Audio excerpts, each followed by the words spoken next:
Manila Broadcasting Company. DZRH, member, kapisanan ng mga broadcaster ng Pilipinas. Oras Bishop Joel Porlares, alas 4:08. Uy! Nakapag-break ka na ba? Nakapag-relax ka na ba? Saan ka man nagtatrabaho, mapa-opisina man o work from home o mula mismo sa pwesto, sasabayan namin ang break time mo. Sasabayan namin ng mga balita at komentaryo, mga panayam ng mga taong viral ngayon. DZRH Break Time!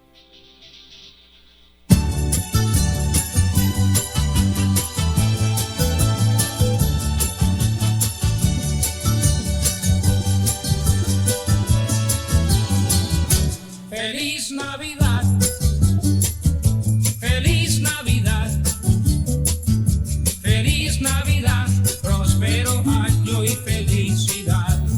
Marami ba yung napalano ng raffle, paraffle? Wala, lakay, tagapalakpak lang. Hindi ka man lang nanalo ng kettle, ha? Wala, lakay. ganon. Microwave, wala din ang ala. Tapos nagpamigay ng mga cash. Awan. Oh, magkano yung cash? May 5,000. Oh. May 10,000. Oh. Ni plancha, di ka man lang nanalo? Wala, kahit nga curlash eh. Pang curlash na lang, wala talaga. Magandang hapon, Pilipinas. Ako po si Deo Macalma. Ako naman, Thea Petro Corpus. At narito ang headlines ng ating mabalita ngayong araw ng Martes at 19 ng buwan ng Disyembre. Resignation ni Senator Tol Tolentino bilang chairman ng Senate Blue Ribbon Committee kinumpirma na.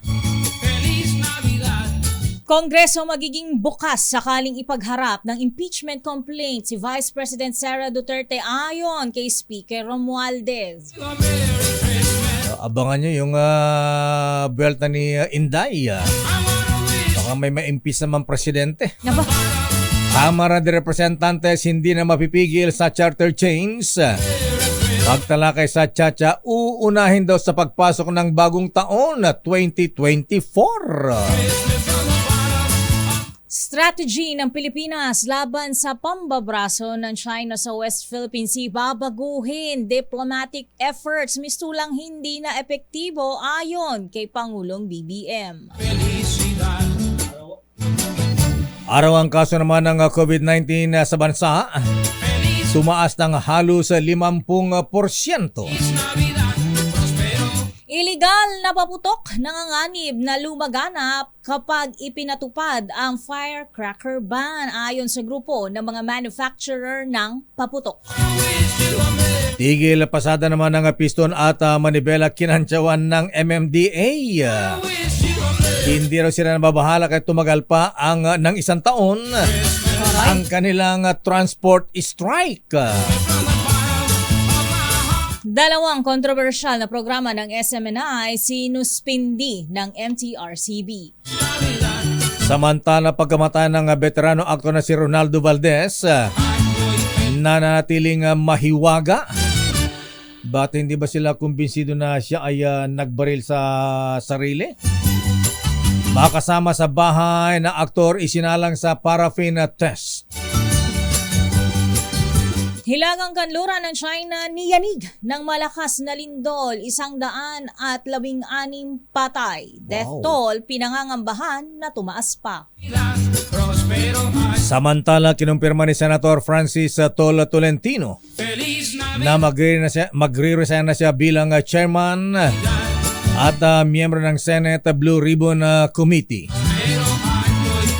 At ganoon din sa Commission on Appointments. Pero nilinaw nito na hindi ito resignation kundi pagkilala o pagsunod lamang sa isang kasunduan. Sa kanyang news conference sa Senado, ang titulo ng kanyang statement ay "It is my intention to honor an agreement." Ano ba yung agreement na yan? Paliwanag ni Tolentino bago pa man ibigay sa kanya ang chairmanship ng Senate Blue Ribbon Committee at membership sa Commission on Appointments. ay may kasunduan na sa liderato ng Senado na manunungkulan lamang siya ng 1.5 taon. Sa pagbabalik ng sesyon ng Senado sa January 22 ay 2024 ay dito na maisa sa formal ang kanyang pag-resign sa dalawang pwesto sa CA at Blue Ribbon Committee. Pero ayon naman sa ating bubit Miss Teya, Ano yan, lakay? abay malas daw ang pagiging chairman ng Senate Blue Ribbon Committee. Ayan. Bakit? Yun daw mga nagiging chairman ng Senate Blue Ribbon Committee. Ay? Hindi nare-re-elect na senador. Tulad daw ni Senator Dick Gordon. Mukhang mapamahiin si Senator Tolentino. Baka madaan sa laway, lakay. Para hindi mabales. Ganun ba yan? Oo nga, di ba nilalawayan yan? Para ano? O sige, lawayan mo. Hindi naman pipigilin ng Kamara kung sakaling mag-file ng impeachment laban kay Vice President Sara Duterte. Sa 2x2 sinabi ni House Speaker Martin Romualdez na hindi nila tatanggihan ang impeachment complaint pero dadaan ito sa proseso. Gid ni Romualdez, hindi dapat ginagawa ng issue ang pagpapatalsik kay Vice President Duterte dahil wala pang nakalatag na complaint laban dito. Narito ang pahayag ni Romualdez. May proseso naman dyan. Di ba? Hindi naman natin ano. At tayo naman, we just prepare, no? And, we always entertain. And kasi demokrasya yan. Kahit naman dyan, kung meron tayong measure deal, siyempre, binabasa natin. And then, may proseso naman yan. But habang wala pa naman, so we don't give it much credence. Samantala, para kay Speaker Romualdez, itinuturing pa rin niyang kaibigan si Vice President Duterte. Naritong muli ang speaker. We do not interact much as before nung kasama kami araw-araw sa kampanya. Pero by and large, I see that nothing much has really changed. Still, Ganun po. share the same visions, working together for the betterment of the country. I look at her as a friend and as my Vice President and as a Secretary of Education. Hindi nyo lang alam kung ganun din. Kung may reciprocity, yung pong pakiramdam. Ganun talaga sa buhay. Ang reciprocity yata. Pagka daw inimpeach si Inday. Ay? Baka yung grupo nila na tatay niyang si Pangulong Digong ay magsulong din ng impeachment. Samantala, gagawing priority ng Kamara de Representantes sa susunod na taon ang pagtalakay naman sa chacha o charter chains. Sa panayam pa rin ng DZRA, sinabi ni House Speaker Ferdinand Martin Romualdez na maaari nilang simulan ang proseso para sa chacha sa pagbabalik ng sesyon sa Enero. Sabi ng Speaker, marami adjustment ang kinakailangan upang maging swak sa pagbabago ng panahon at advancement sa teknolohiya. Sabi pa ni Speaker Romualdez, re-resolbahin din ang mga nakahadlang sa foreign investors na mamuhunan sa bansa. Ito ang pagbabago naman sa economic provision ng saligang batas. Narito si Speaker Romualdez. Where there is light, there is hope. Yung mga iba naman dyan sa Senado, mukhang open na. Hindi ko sasabihin na lahat, pero mayroon sinasabi. Sabi ni Senate President, mahirapan, o baka hindi mangyayari, o baka hindi pa oras. Naintindihan ko yung ingat niya, di ba kasi baka niya karoon ng gano'ng klaseng discussion dyan. Kaya sa totoo lang po, siguro, kasi marami rin silang tinatapos kasi lahat ng tinapos natin sa House, hindi pa sila tapos. Samantala, aminado si Pangulong Ferdinand Bongbong Marcos na kailangan ng baguhin ang estratehiya laban sa pambubuli ng China sa West Philippine Sea. Ayon sa presidente, halos wala ng bisa ang diplomatic efforts para pigilan ang pag-akto ng China sa bilang hari sa West Philippine Sea. Sa panayam ng media sa sidelines ng katapos na ASEAN-Japan Summit sa Tokyo, tinukoy ni Pangulong BBM ang traditional methods ng diplomacy tulad ng note verbal at ang tinatawag na Demarche. Sinabi ng Pangulo na matagal nang ginagawa ng Pilipinas ang naturang hakbang subalit hindi na ito iniinda ng China. Ipinahayag ni Pangulong BBM na dahil sa nabanggit na sitwasyon, panahon na upang ikonsidera ang makabagong konsepto at prinsipyo na maaring makapigil sa Chinese aggression sa West Philippine Sea. Feliz Navidad. Ano kayang estrategiya na aling pilising, ha? Samantala mga misis, ayun nako mga kuya ha, mga lola, ingat dahil tumaas po ng 50% ang naitalang arawang kaso ng COVID-19 sa bansa sa nakalipas na linggo. Batay sa pinakahuling weekly bulletin ng Department of Health, sumirit na sa 389 ang average cases ng COVID-19 mula sa 260 cases lamang. 16 sa mga ito ay nasa severe o critical na kondisyon. Umabot naman sa 16 kataang namatay sa COVID-19 ngayong buwan ng Disyembre. Pero sabi ng DOH na sa kabila nito ay nananatili pa rin kakaunti ang mga pasyenteng umuokupa sa COVID-19 beds sa mga ospital sa buong bansa. Ingat-ingat po ha. Lalo po yung may mga comorbidities, yung mga may karamdaman. Abay, magsuot po kayo ng maskara. Ay, maskara. Face mask. Ayan sa mga crowded areas. Samantala, lakay panahon ng putukan at dadami lang ang mga illegal na paputok sa bansa kung magkakaroon ng total ban sa firecrackers. Ito ang sinabi ni Joven Ong, presidente ng Philippine Fireworks Association, sa isinusulong na total ban sa paputok ni DILG Secretary Benher Abalos. Ayon kay Ong, handa silang kausapin si Abalos upang ipaliwanag ang kanilang panig at ipaunawa ang kanilang industriya. Lumalabas lang daw na nabigyan pa ng reward ang mga illegal na manufacturer ng paputok kung magkakaroon ng total ban. Narito ang pahayag ni Ong. We will try to get in touch with the Secretary Abalos and explain to him the plight of our industry. I'm pretty sure that once he learns about all the things that are happening in the industry, he will also understand na hirap din po ang industriya at kailangan po namin talagang tulong ng Secretary po na masugpo po itong mga nagdudulot po ng aksidente at saka ng mga nasasaktan tuwing New Year. Mabilis lang po talaga sugpuin yan kung hindi po total ban ang sagot po dyan. Sabi pa ni Ong, dapat tugisin ng pamahalaan ng mga smuggler ng illegal na paputok na isa sa mga sumisira sa mga legal na manufacturer ng firecrackers. Babalikan natin na lang pang detalye ng ating mga balita. Abangan na mga nagwelgang jeepney drivers na kasapi ng piston at manibela. Aba, kinantawan ni Chairman Artes. Abay, kahit mag-strike pa raw sila ng 1 taon. Aray! Samantala, 2 kontrobersyal na programa ng SMNI ni Pastor Kibuloy sinuspindi ng MTRCB. Ba't ano bang programa yung sinuspindi, ha? Anyari ng problema, ha? Samantala, mahiwagang pagkamatay ng veteran aktor na si Ronaldo Valdez na sinasabing suicide sa pamagitan ng pagbaril sa kanyang ulo. Abay, pinagdududahan pa baka may foul play.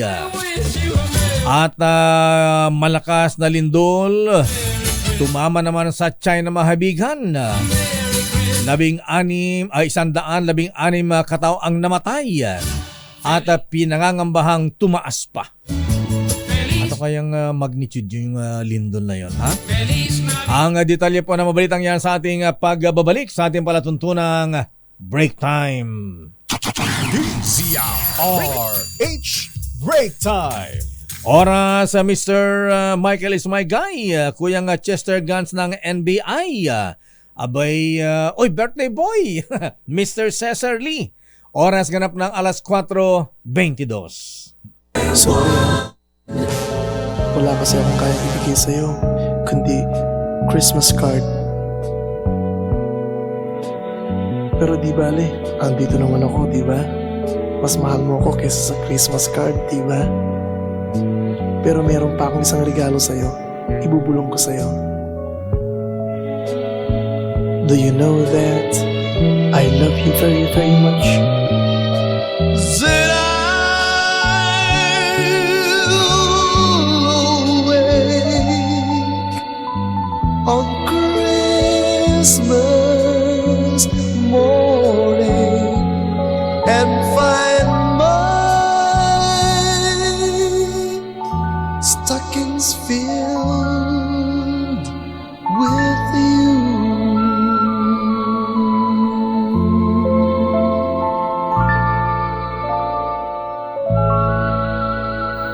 Merry Christmas, Miss Thea. 6 na puyat na lang, Lakay. Oh, kahit na po yate fresh na fresh ka pa rin.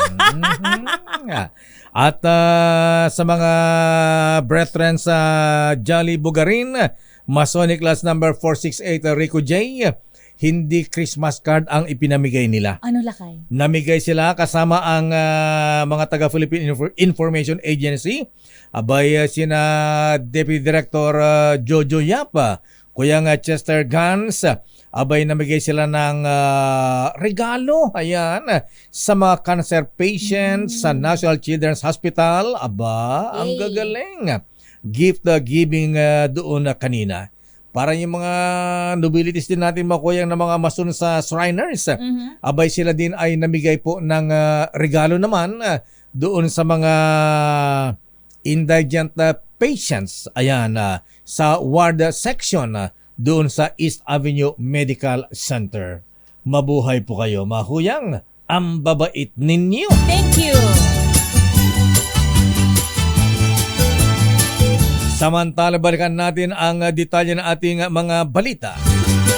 Ay, Merry Christmas ninang Dr. Isa Suntay, Dr. Lina Laureta, Dr. Beng Lee at ninong Dr. Alan Bracho. Ha? Merry Christmas po. Ayan. At isama na natin si ninong Konsehal Raul Aquino ng Taguig. Ayan. Taguig. Sama rin natin si Mayor Lani Cayetano. Ha? Oo, tsaka si Mayor Abi na mag-best friend. Makati. Sa detalye pa natin mga balita, handa daw ang buong Metro Manila Development Authority MMDA sa 2 linggong tigil pasada ng piston at manibela kontra sa hindi naman na PUV modernization ang kinokontra nila ha? Yung franchise consolidation. Ayon kay MMDA Acting Chairperson Attorney Don Artes, handa daw ang kanilang ahensya ay tumagal pa ng 1 taon ang tigil pasada ng mga jeepney drivers. Hala, hamunan na ha? Para impeachment lang yan ha? Katulad na lamang na Interagency Command Center na nag-monitor sa mga apektadong lugar para sa pre-positioning at dispatching ng daan-daang rescue vehicles para sa libreng sakay. Ayos naman kasi, ginugulo pa ng LTFRB. Itong si Guadis talaga, oh. Kaya tuloy pinapasok yung bahay niya, ha? Batay sa assessment ng MMDA, hindi na paralisa ng piston at manibela ang transportasyon at wala pa sa 1% ang naapektuhan. Muli namang nilinaw ng MMDA na hindi nila pinalalabas ang mga sakyan para sa libreng sakay upang hindi maagawan ng kita ang mga drivers na hindi naman sumali sa welga o protesta. Samantala, Lakay, sinuspinde ng Movie and Television Review and Classification Board o MTRCB ng 14 na araw ang 2 programa ng SMNI TV Network. Sa inilabas na desisyon ng MTRCB mula kahapon ay hindi na pinayagang umere ang mga programang Gikan sa Masa, Para sa Masa at Laban Kasama ang Bayan. Suspindido ang Gikan sa Masa, Para sa Masa sa umano'y death threats, habang ang Laban Kasama ang Bayan naman ay sinuspindi dahil sa ipinakalat na umano'y 1.8 billion pesos na travel fund ni House Speaker Romualdez. Standby sa ating mga reports. Sa mga reporter na hindi pa nagbabakasyon. Parang wala siyang balak Oo, lakad. Fight ng fight, go ng go. Dumako muna tayo sa Philippine Ports Authority na sa ating linya si Miss Eunice. Eunice Samonte, alamin nga natin kung kumusta ang mga pantalan ngayong marami na ang magsisipag-uwian sa mga probinsya at yung mga taga-probinsyang magpupuntahan naman dito sa Metro Manila. Miss Eunice Samonte, magandang hapon sa iyo, Ninang. Magandang hapon po, Ninong Deo at Ma'am Thea, Ninong Thea. Mano po? Ayan, Ninang Eunice, pasensya na po ipapadala kong Christmas card, ha? Ano po naman Ninong Deo? Anyway, Ma'am Eunice Samonte, ayan, kumusta po ang ating mga pantalan? Ramdam na po ba ang dagsaan ng mga pasaya papuntang mga probinsya? Nako Sir Deo, ramdam na po, no? Lalo po nagsabay po itong bagyo, saka po yung peak season. Ang inaasahan po kasi natin, December 16 hanggang January 5, yung peak season ng mga tao sa pantalan. Actually, mas marami nga po yung ngayong taon na forecast natin. Nasa 5.1 million po na pasahero. Kumpara po noon sa nakaraang taon na nasa 4.7 million lang po. Ayan, dahil wala na silang katatakutang COVID-19. Although na tumaas daw ng 50% ayon sa DOH. Tama po, Sir Deo. Saka po malaking tulong po na lifted na yung mga restriction po. Pero pinapagsuot pa rin po namin, na-encourage pa rin po namin ang mga pasahero na magsuot po ng face mask dahil iba pa rin po yung handa, lalo na po hindi natin nakikita ang virus. Ano ma'am, sa mga puerto merong sa barko, vapor, no face mask, no entry, may ganun ba? May ganyan pa rin po ba? Nako, wala naman po gano'n. Pero tayo po ay highly encouraged lang natin yung mga pasahero dahil po karamihan talaga, Sir Deo at Ma'am Thea, dagsa na po pagdating pa lang ng December 22. Pero ngayon po sa monitoring natin, meron na rin po mangilan-ngilan kahit po ngayon pa lang. Miss Eunice, matanong ko lang din, sanitize pa rin ba ang kapaligiran dyan sa PPA? Kamusta yes, po? Meron pa rin po tayong mga pinatutupad na bibigay po ng mga alcohol, no? Kapag po dito po sa pantalan, meron po tayo mga charging station, saka water refilling station, at may mga nakaanta din po tayo dyan na alcohol. Lalo na po, may ilan po tayo mga pasahero ngayon na stranded po dahil po sa bagyong Kabayan. Saan po, ma'am, saan po yung mga na-stranded at gaano po karami yan? Sir Deo, meron po tayong 621 na stranded na pasahero. At ito po sa buong port areas na po, no? Buong pantalan na covered po ng Philippine Ports Authority. Meron po tayong stranded na around 200 dito po sa Western Leyte, Biliran. Meron din pong 20 na na-stranded sa Bohol at 165 stranded po dyan sa Agusan. At 224 po, pinakamarami dito po sa Misamis Oriental, Cagayan de Oro. Ano po ang advice ninyo, Ma'am Eunice, sa ating mga paserong sasakyan ng vapor papuntang mga probinsya? Nako, bago po pumunta sa mga ninong at ninang sa probinsya, ugaliin po na mag-check ng biyahe sa inyo pong shipping line para po maiwasan natin yung pagdagsa sa pantalan kung kanselado naman po yung kanilang biyahe mula po sa mga abiso ng Philippine Coast Guard o kaya po ng shipping lines. At ugaliin po nating magdala ng face mask na rin, no, para sa atin na rin po. Hindi naman po siya required pero highly encouraged natin. And payo na lamang po, wag na po masyadong magdala ng napakaraming gamit. No, wag na po magdala ng mga butane, yung mga gas, saka po yung mga pangluto sa probinsya. At ito po ay naka-red alert pa po tayo at nakatutok po tayo sa mga madadalang mga matutulis na bagay. Wag na po yan, pati po yung mga alak, saka po yung mga flammable materials po. Paano naman si Miss Thea, uuwi ng probinsya, magpaparapon ng refrigerator, malalaking TV, washing machine. Paano po yan? Kakasya ba? Pwede po ba may limit din po? Naku, Ma'am Thea, diretso niyo na lang po dito sa mga kawani ng Philippine Ports Authority. And joke lang. Ma'am Thea, bawal po kasi yung mga sobrang lalaki na gamit dahil po meron lang po tayong mga limit lang po. Ganun ba? Hindi ba katulad sa aeroplano na merong mga pang malaking bagahe? Ganun? Parang cargo, ganyan? Opo, meron din naman po, depende po doon sa pinatutupad po ng shipping lines. Pero may mga karanasan din po talaga tayo na ganyan. Sa katunayan po, yung ibang mga pasahero po natin, minsan may dalang refrigerator na po, tama kayo sa Deo, at saka po yung mga cabinet. At syempre, hindi po mawawala yung mga Cabinet. biskuit ng mga Yan! lata. Yung nakatimba. Nasa sa balde. Ayan, hindi ka galing sa Manila kung wala kang pasalubong na ganon. Oo. Tama po. Paano po yung karne palalakay? Pwede ba magpapauit din ako magpadala rin ako, magdala ako Mga bitbit ng tapa, karne, mga tapa, hamon, mga longganisa, ganon. chorizo. Ayun po, Ma'am Thea. Paalala din po natin nga pala sa ating mga kababayan na sasakay po sa mga pantalan.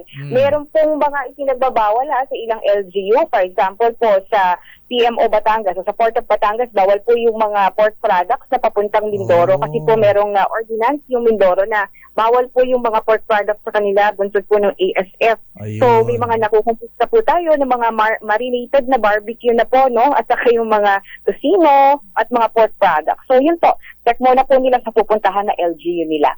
Yan, kumusta po mga taga-PPA? Malaki daw ang bonus yun. Tig 50,000, Ma'am Wow. Eunice. Naku, wala pong ganyan, Sir Deo. Ah, I wish. Fake news pala yun. Ma'am Wala Bira. rin po kami holiday dahil po naka-duty sa mga pantalan at kayo po ang uwian. Okay. Baka 49 lang lakay. 49,000. Ma'am Eunice, maraming... Sana po, sana po. Ayan, Ma'am Eunice, maraming salamat at Merry Christmas, Happy New Year. Merry Christmas po, Ninong Deo at Ayan. Ninang Thea. Happy New Year po. Email ko na lang po yung regalo ko sa inyo. Text. Sige po.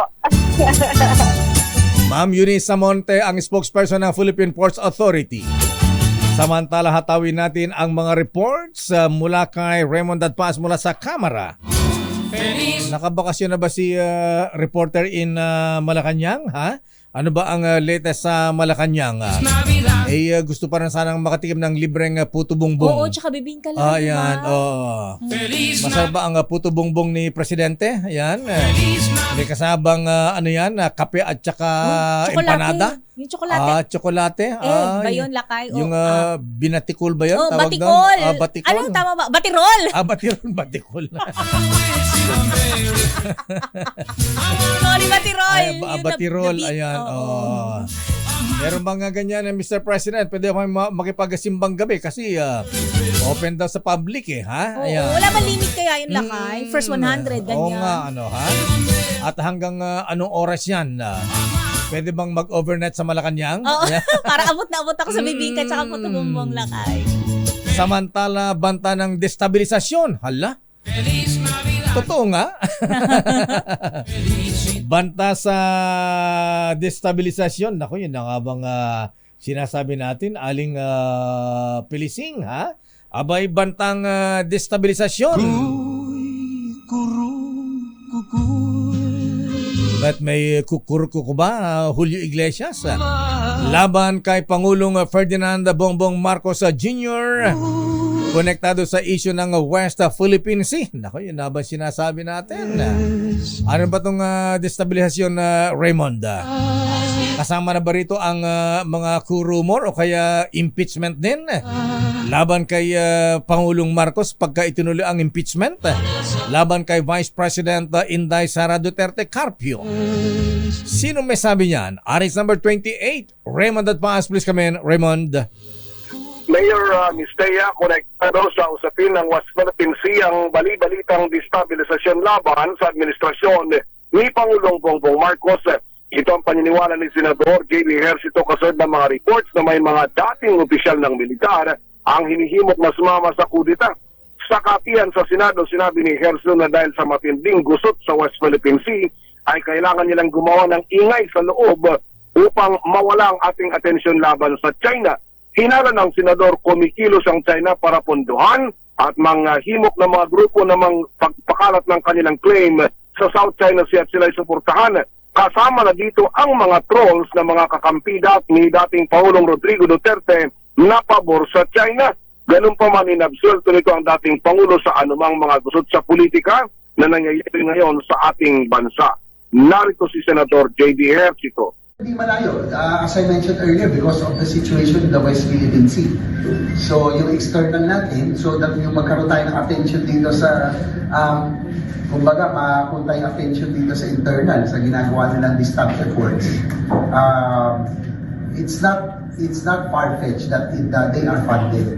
Kasi bigla na lang pro-China sila, na talagang napakahirap ilaban ng posisyon nila, pero talagang binibilang sa kanila, di ba? Di ba, wala nang mas malala pa.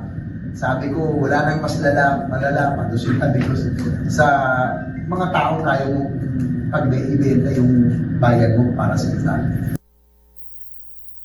Para sa kauna-unahan sa Raymond. Pilipinas, DZRH, Mayor. So yung mga issue ng destabilisasyon, yan ay made in China? Oo nga. Yun ang hinala ni Senator JB, Mayor Dahil para daw mawala yung atensyon natin doon sa ginagawa nila sa South China Sea o sa West Philippine Sea. Pinupondohan nila yung mga grupo o may mga individual na kanilang naudyukan na sila yung magpaingay dito sa loob para yung atensyon natin, sa halip na nakatingin tayo sa labas, ibalik natin dito sa loob habang ginagawa nilang kanilang gusto doon sa West Philippine Sea, Mayor. Identified na ba yung grupo na nagbabalak ng ganito, Raymond? Mukhang mayroon din silang mga impormasyon na tinatanggap, Mayor, kaya lang publicly hindi lalantad kung anong grupo ang mga ito at kung kilala, pero mukhang may mga natatanggap silang mga impormasyon na ganyan na Mayor. Siguro may mga sinusubaybayan na rin sila dahil tinitiktikan dahil sabi nga ng ating AFP Chief, General Romeo Browner, abay inamin sa isang speech sa Palawan na infiltrated na ang AFP. Ayun, kasama yan sa usapin na yan, Mayor. At ang masaklap nga, kaya nga sinasabi lagi ni Senator J.B. Ejercito kanina, para bang ang hirap tanggapin na kapwa mo Pilipino kumakampi doon sa kalaban mo. Yan ang masakit. Nakikita na nila, inaagawan tayo ng teritoryo, binabastos tayo ng harap-harapan.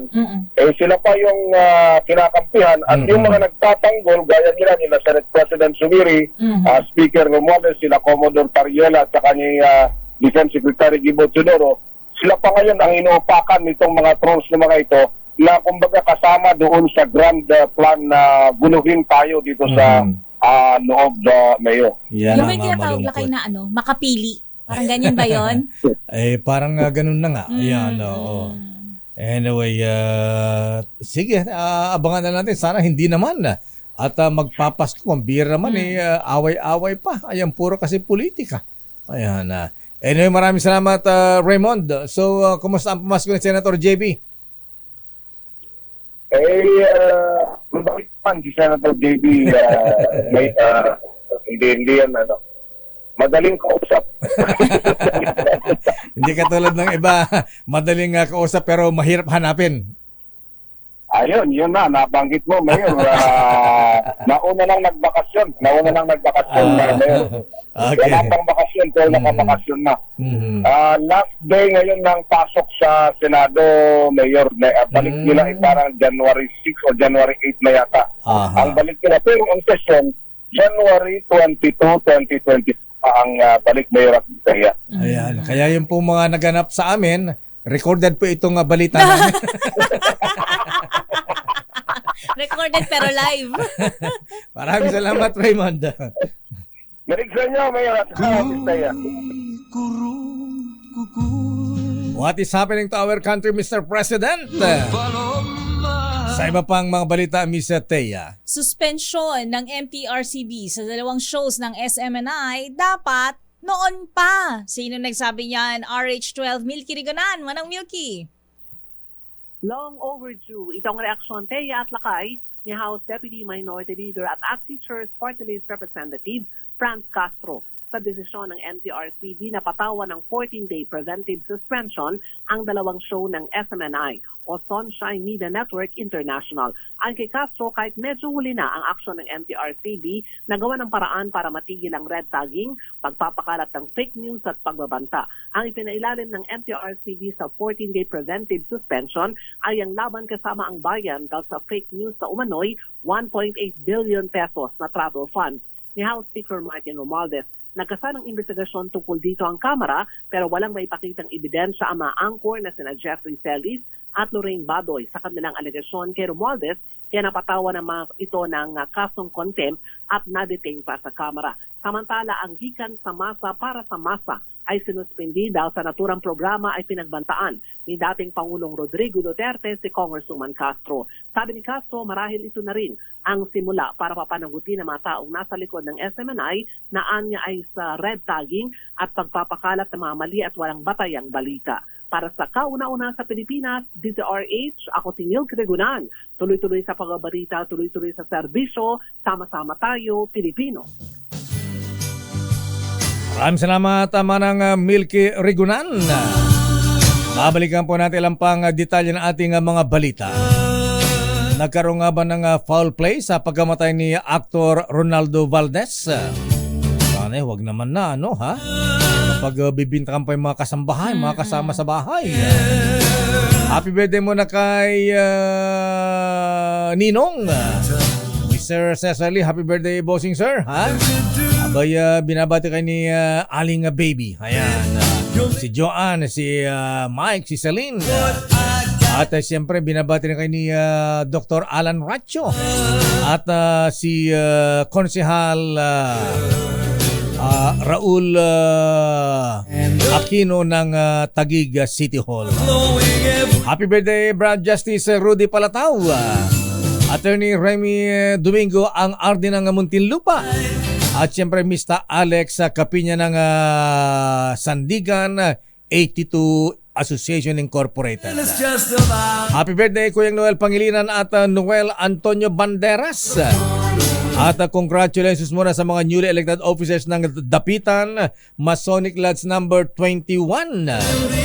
Aba, sabi ni Kuyang Angel, hayan, ang mabayad ang unang Worshipful Master-elect. Congrats Kuyang Joey Briones, Senior Warden-elect Nelvin Timpogme, Junior Warden-elect Oliver Mendoza, Secretary Mel Villar at Auditor, aba, ikaw pala Kuyang Pong. Pong, kuna naman ten, Pong Makatangay. Congratulations sa mga newly elected officers ng Dapitan Masonic Lodge. Ang detalye po ng ating mga balita sa ating pagbabalik. Oras, Miss Thea. Kulang-kulang 9 na minuto bago mag-alas 5. Ay, alas 4:53, Mr. Lourdes de Vera. Oy, para sa mga may dollar po dyan, ha? Abay, lumalakas ang dollar, humihina ang piso, ha? Ang palitan ng dolyar ngayon na Miss Thea, yung dollar mong katago-tago. How much na kay? Abay, sabi na ating business correspondent Michael is my guy. Nagsara ang trading sa halagang 55 pesos and 95 centavos kada dollar. Ipitin mo pala kay, baka dagdagan mo eh. Baka bukas, baka maging 56 na yan. Samantala, sumailalim pa rin sa paraffin test ang mga kasambahay. At lahat ng mga iba pang kasamaan sa tahanan ng namatay na si aktor Ronaldo Valdez o James Gibbs sa tunay na buhay. Ayon sa Quezon City Police, ito ay bahagi ng kanilang SOP, Standard Operating Procedure para sa investigasyon ng pagkamatay ng nasabing aktor.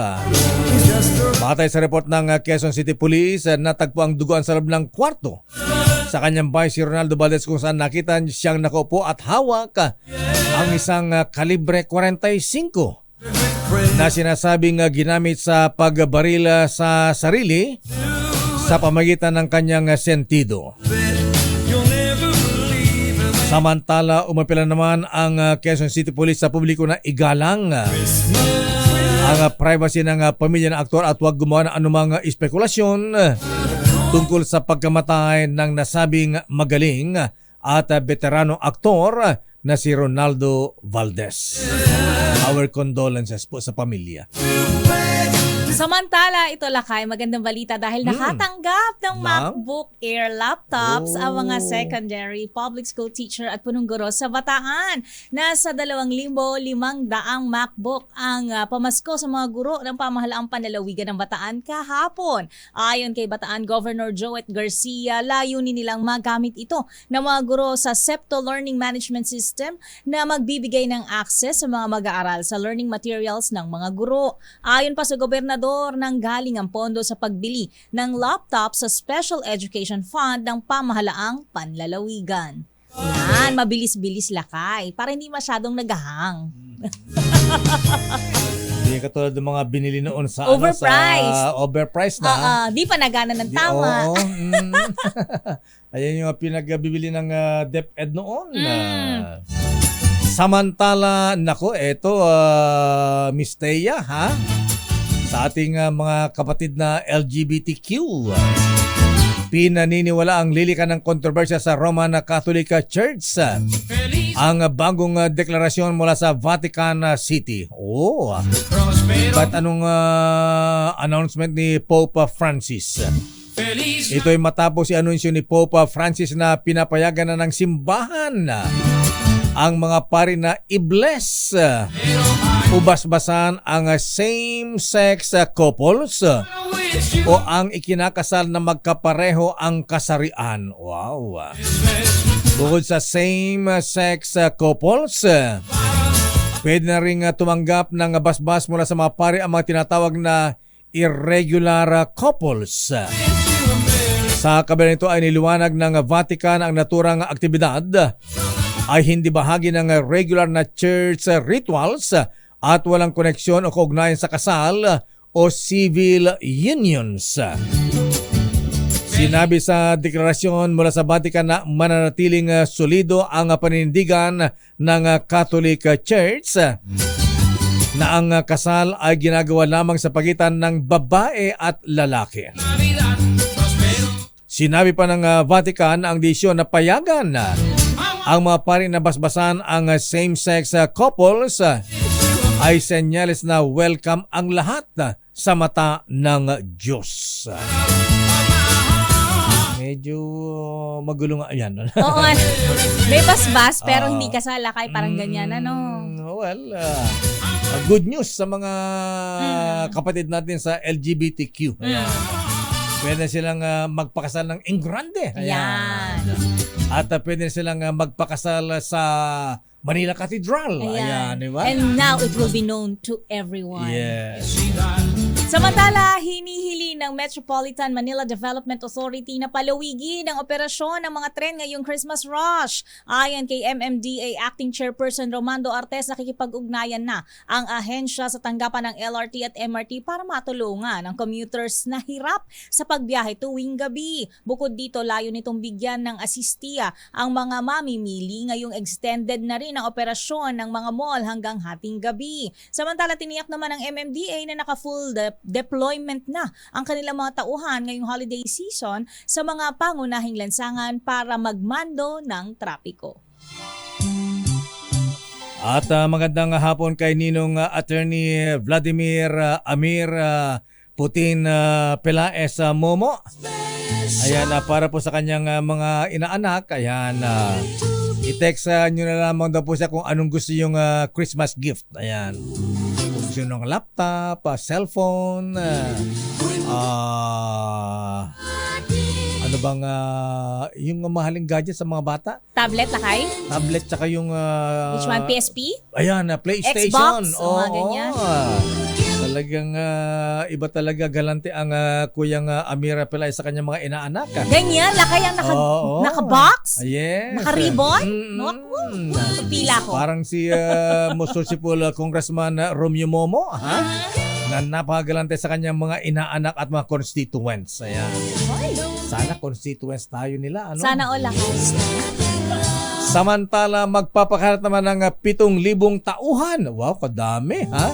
Ang Manila Police District para sa prohisyon ng itim na Nazareno sa January 9, 2024. Ayon kay MPD Director Colonel Thomas Arnold Ibay, inasa nilang mas marami ang mga debotong lalahok ngayon matapos matigil ang presyo ng 3 taon dahil nga sa COVID-19 o pandemya. Samantala, ipagbabawal na ngayon ang pag-akyat sa andas, ngunit maaari silang maghagis ng kanilang mga bimpo sa imahe ng Black Nazarene. Pwede ba yan, Boy Gonzales, ay nakalalagyan doon ng bulletproof yung yung andas. Yan. Pairalin din ang maigpit na seguridad sa buong lungsod ng Maynila para sa kaligtasan ng lahat ng mga deboto at mga bibisita para sa kapistahan ng itim na Nazareno. Samantala, lakay na mahagi ng Sino? Noche Buena package ang MMDA sa ilang piling motorista Ay, sa kahabaan oo. ng EDSA kaninang umaga. Pinangunahan ni MMDA Chairman Attorney Don Artes ang pamamahagi kasama ang iba pang opisyal na nag-ala Santa Claus habang namimigay ng regalo. Kabilang din sa mga binigyan ay ilang mga natikitan dahil sa paglabag sa batas trapiko. Samantala, muling pinayuhan ng MMDA ang publiko na planuhing mabuti ang kanilang ruta dahil sa inaasahang tuloy-tuloy na pagbibigat sa daloy ng trapiko ngayong Christmas rush. Kaya lang, Chairman Don Artes, bakit na-traffic yata si Santa Claus ng MMDA? Bakit? Hindi umabot ng Roas Boulevard. Ayun nga, lakay. Hindi umabot ng Taft Avenue at saka Espanya. Ayan, inabangan pa naman. Oo. Samantala sa ating balitang showbiz sa Miss Thea. Alden Richards, itinangging nanliligaw kay Catherine Bernardo. Bakit naman? Diba? Okay naman. Hiwalay na sila ni... Hindi, siguro lakay, nag-aantay pa rin ng 3-month rule. Ganun ba yun? Meron bang ganyan-ganyan din sa ano? Oo, sa panliligaw, kung ligaw, pasok ng pasok, lakay, baka hindi ka welcome pa. Diba? Baka no entry pa eh. Itatali mo ang balitang yan, Miss Alia Ikatlo, the 4th. Lakay at Miss Thea, totoo na meron ng 3 months rule, pero mariing pinabulaanan ng aktor na si Alden Richards. Miss Ali, yung 3-month rule, hindi palo si Romel Fertes dyan. Bakit? Sabi ni Romel, di mo naman ligaw ka daw pagka-depress yung yung isang partner. Ayan. Para pasok, agad, pasok sa banga. Pasok sa banga, tsaka para merong shoulder to cry on. Ikaw agad ang takbuhan, lakay ng pusong sawi. Mas madali daw mapasagot pagka ganon. O tanong mo kay Romel Fertes. Baka hindi magtagal kapag ganon. Ganon ba yun? Tanong natin kay Alia. Lakay, pagkatas ko mag-report, tatanungin ko yan kay Romel Fertes. Alam na eksperto dyan. Maring pinabulaanan ni Alden Richards sa mga chismis sa social media na nililigawan niya si Catherine Bernardo matapos i-anunsyang hiwalayan nila ni Daniel Padilla. Maraming netizens kasi ang nililink ang dalawa at pinaniniwalaan ang kumakalat na issue. Tumangging magbigay ng komento si Alden tungkol sa hiwalayang Catherine at Daniel dahil mainit pa umano ang usapin. Pangamba ng aktor, baka masali ulit siya sa usapan at mabash kapag nagsalita pa siya. Hindi rin daw siya mahilig makisawsaw sa issue ng iba at mataas ang kanyang respeto sa dalawang aktor. Nang tanungin kung nag-reach out na siya para i-comfort ang actress, hindi pa raw niya ito nagagawa dahil personal na issue na raw ito ni Catherine. Para sa Break Time Showbiz, ito si Alia Ikatlo, tuloy-tuloy sa pagbabalita, tuloy-tuloy sa serbisyo. Sama-sama tayo, Pilipino. Maraming salamat, Miss Alia Ikatlo the 4th. Hoy, binabati natin si Ninong Ala Mendoza, ha? Ayan, yung sinuspinde pala ng MTRCB na programa sa SMNI. Kay Pastor Kibulo ay Gikan sa Masak. Alam mo kung sinong host doon? Sino lang? Si Dong. Pangulong Digong Duterte, ha? Ayan. Dyan ba di umano'y nag-threat, lakay? Dong, gusto mo magprograma dito sa DCRH, Dong? At laban ng masa ni Belhica, ha? Sinong Belhica? Ito ba yung sa Arta nung araw? Yung nagproprograma dito sa atin? Siya ba yun? Siya ba to? Nasa MNI na ba siya? Idol Al Mendoza? Ha? Ayun. And yung mahabigan, habang papalapit ang Pasko, wag away-away. Painit ang mga ulo. Love, love, love, love. Correct. Peace on earth. Yes. At yan na po ang kabuuan natin palatuntunang break time. Ako po si Deo Macalma. Ako naman, Thea Petro Corpuz. Antabayan po ang ninong ng bayan. Yan, magmamano ako dyan. Ay, eto, galante rin ito, ha? Ayan. Ayun, si Belihika nga. Siya nga lakay. Nasa SMNI na nga siya. Ayan, oo. Ano nga bang first name ni Belihika? Magagaggles ko rin yan lakay. Ganun ba? Oo. Nandun na pala siya, lumipat na. Iba na pala. Anyway, Greco. Ayun, Greco Belhica. Ayan. Salamat, Idol Ala Mendoza, ha? Ayan. Binabati ka ng Merry Christmas ni Mr. Danny Isla. Anak sa ni Boots Belhica. Ayan. Anyway, susunod na ang palatuntunang balansyadong mga balita. Mula kay Ninong Chairman of the Board Henry Uri at Miss naku, ito rin ang galanting ninang ito. Yan, isa pa yan lakay. It's a tandem yan. Tayo nakarumot, sila generous. Ang haba ng pisa mga ito, ha? Yan.